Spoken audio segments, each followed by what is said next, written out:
السلام علیکم ورحمۃ اللہ وبرکاتہ نحمدہ ونصلی علی رسولہ الکریم۔ ناظرین اکرام، اللہ تعالیٰ کا فضل و کرم ہے کہ غیر مقلدین کا رد غیر مقلدین خود ہی کر رہے ہیں۔ اس وقت بہت ساری ایسی ویڈیوز ہیں، بہت سارے غیر مقلدین کے محققین ہیں جو اس طرح کی گفتگو کرتے ہیں گویا وہ غیر مقلدین کو آئینہ دکھا رہے ہیں، اور غیر مقلدین کی حقیقت خود ان کی زبانی سامنے آ جاتی ہے، اور ان کے جو بتائے ہوئے مسائل ہیں یا ان کی ایک قسم کی ہٹ درمی ہے یا جس بات پر ڈٹے ہوئے ہیں، اللہ کا فضلہ آئے دن کوئی نہ کوئی ان کا بڑا، ان کا کوئی مناظر، ان کا کوئی عالم، ان کا کوئی مفتی اٹھ کر کھڑا ہوتا ہے اور وہی ان کی باتوں کا رد کرتا ہے اور بہت اچھی طریقے سے رد کرتا ہے۔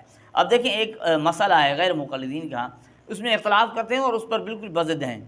وہ یہ ہے کہ دوسری جماعت مسجد کے اندر، دوسری جماعت ثانی جو کرائی جاتی ہے غیر مقلدین کے ہاں، یہ اس پر بہت ہی تشدد اختیار کرتے ہیں، بالکل کرتے ہیں بھائی اس ہے کیوں نہیں ہے، آپ کیوں منع کرتے ہیں۔ اب اس سلسلے میں ان کے غیر مقلدین کے مناظر ہیں عمر صدیق، انہوں نے گفتگو کیا، آپ سنیں، بہت زبردست گفتگو کی اور سیدھی سیدھی باتیں سنائی ہیں غیر مقلدین کو۔ آئیے ہم سنتے ہیں عمر صدیق کی بات۔ ہمارے ہاں اہل حدیث کی اکثریت اس مسئلے میں غفلت کا شکار ہے۔ اہل حدیث کی اکثریت اس مسئلے میں غفلت کا شکار ہے، کم نہیں، اکثر غیر مقلدین کہتے ہیں غفلت کا شکار ہے اس مسئلے میں۔ کہ کیا مسئلہ؟ دوسری جماعت جو کروائی جاتی ہے ہماری مساجد کے اندر، اس کی کوئی دلیل نہیں۔ ایک تو مانتے ہیں کہ ہماری مساجد کے اندر دوسری جماعت کروائی جاتی ہے، اور ساتھ ساتھ کہہ دیا کہ اس کی کوئی دلیل نہیں ہے۔ حالانکہ غیر مقلدین مجھے آپ کو یہی کہا کرتے ہیں، ہم بغیر دلیل کوئی نہ بات مانتے ہیں نہ عمل کرتے ہیں۔ اب یہاں عمل بھی ہو رہا ہے، خود مان رہے ہیں نا کہ ہمارے ہاں کرائی جاتی ہے، ان کے ہاں دوسری جماعت ہوتی ہے، اور اس کی دلیل کہتے ہیں کوئی دلیل نہیں ہے۔ دیکھیں، یہ گھڑیاں لگی ہوئی ہیں، وقت کا پتہ ہے سب لوگوں کو، پھر بھی بیٹھے رہتے ہیں گھروں میں، کھاتے پیتے رہتے ہیں۔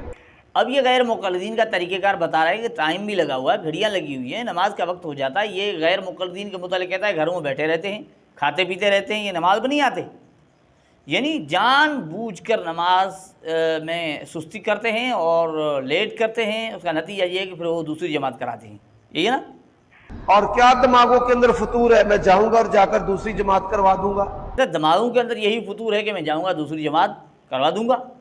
اب یہ حالانکہ پہلے بتا چکے ہیں کہ دلیل کوئی نہیں، آگے بھی کیا کہتے ہیں، کدھر دلیل آتی ہے مجھے بھی بتا دو۔ کہتے ہیں کدھر دلیل ہے، یعنی یہ دلیل ہے ہی نہیں۔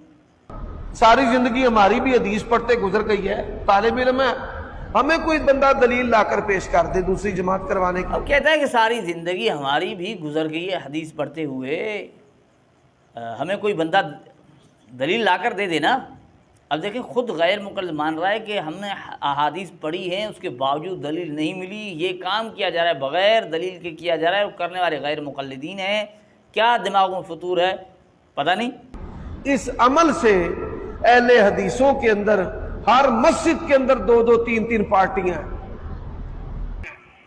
اب کہتا ہے اس عمل کی وجہ سے، یہ جو دوسری جماعت کرائی جاتی ہے نا، اس کی وجہ سے غیر مقلدین کے ہاں، کہتا ہے اہل حدیث کے مساجد میں ہر ایک مسجد کے اندر دو تین پارٹیاں ہیں۔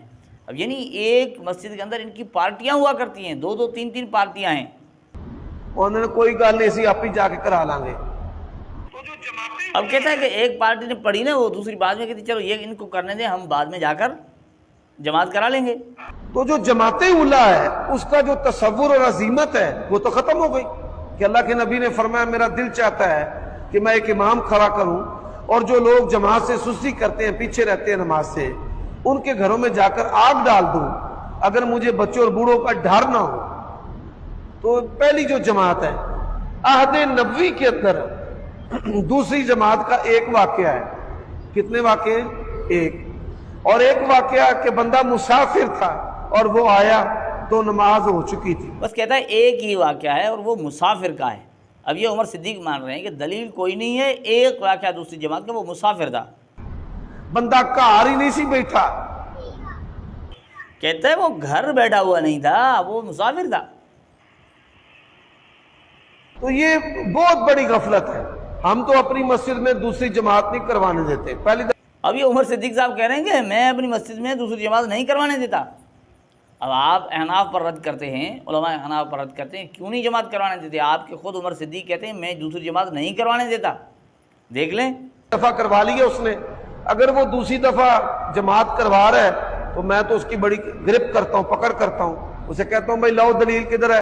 اب کہتے ہیں میں اس کی پکڑ کرتا ہوں، سختی سے پکڑ کرتا ہوں کہ لاؤ دلیل، کہاں کدھر ہے دلیل؟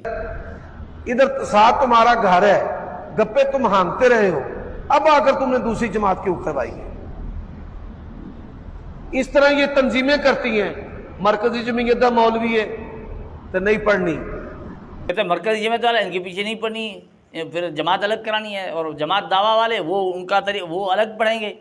یعنی کہتے ہیں جتنی ان کی تنظیمیں ساروں کی جماعتیں الگ، اور جتنے بھی جماعتوں کے ذمہ دار ہیں، مسئول ہیں اور امیر ہیں، ان کی خصلت اور عادت ہے دوسری جماعت کروانا۔ اب کہتا ہے جتنی یہ غیر مقلدین کی جماعتوں کو کہتے ہیں جتنی جماعتوں کے امیر ہیں، ذمہ داران ہیں، ان کی کہتا ہے عادت ہے دوسری جماعت کروانا، حالانکہ پہلے بتا چکے ہیں کہ دلیل کوئی نہیں، کوئی حدیث نہیں ہے، اس کے باوجود ان کے جو ذمہ دار ہیں، ان کے عمراء ہیں جماعتوں کے، غیر مقلدین کی جماعتوں کے سارے کہتے ہیں وہ دوسری جماعت کراتے ہیں۔ گجرانوالہ شہر میں کوئی مسئول، کوئی امیر، کوئی تنظیمی ٹھیکیدار مجھے دکھا دیں جو دوسری جماعت نہ کرواتا ہو۔ اب کہتا ہے گوجرانوالہ میں کہتا ہے کوئی ایک دکھا دیں جو جماعت کا امیر ہے، ذمہ دار ہے، اور ٹھیکیدار ہے تنظیم کا، کہتا ہے وہ دوسری جماعت نہ کراتا ہو۔ یہ نہیں کہتا یہ سارے کے سارے کراتے ہیں اور دلیل بھی کوئی نہیں ہے۔ اب دیکھیں غیر مقلدین وہ کس طرح کا آئینہ دکھا رہے ہیں۔ مسجدوں کے پاس دفتر ہیں، مسجدوں میں نہیں جاتے، مسجدوں کے پاس دفتر ہیں، دفتر مسجدوں کے پاس ہے لیکن مسجد میں نہیں جاتے۔ دین کا ٹھیکہ اٹھایا ہوا ہے، چھت کو سر دیا ہوا ہے، موڈا دیتا ہے کہ میں بڑا ٹھیکیدار ہوں، جس کے اندر نماز اور جماعت اولیٰ کی پابندی نہیں، ایک ککھ جنہ بھی وہ کہتے ہیں دیندار وہ نہیں۔ ککھ کا بھی دیندار نہیں ہے۔ ناظرین کرام اب دیکھیں کتنی زبردست گفتگو کی ہے عمر صدیق نے۔ اب دیکھیں اللہ کا فضل دیکھیں کہ اللہ تعالیٰ ان کو انہی کی زبانی سمجھا رہے ہیں جو علماء پر تنقید کرتے ہیں، علماء کو برا بھلا کہتے ہیں، کہتے ہیں کہ مسائل غلط ہیں، قرآن و سنت سے ثابت نہیں ہے، اور خود جو عمل کہتے ہیں بھئی ہم قرآن و سنت پر ہی عمل کر رہے ہوتے ہیں، آج ان کے اپنے ہی بتا رہے ہیں بھائی ان کے پاس کوئی دلیل نہیں ہے، بغیر دلیل کے کام کیا جا رہا ہے، اور کوئی عام نہیں بلکہ ان کے ذمہ داران، ان کی جماعتوں کے عمراء وہ اس چیز پر عمل کرتے ہیں اور ان کے پاس کوئی دلیل بھی نہیں ہے۔ اللہ جل جلالہ ہمیں ان غیر مقلدین کی حقیقت کو سمجھنے کی توفیق عطا فرمائے۔ اب اس طرح کی ویڈیوز بھی آ جائیں، اس کے باوجود اگر کوئی نہ سمجھے یا نہ مانے تو یوں ہی کہا جائے گا، تو یہی کہا جائے گا کہ بھائی شاید ان کی مقدر میں ہدایت نہیں ہے۔ اللہ جل جلالہ ہمیں سمجھنے کی توفیق عطا فرمائے۔ یہ ہے حقیقت۔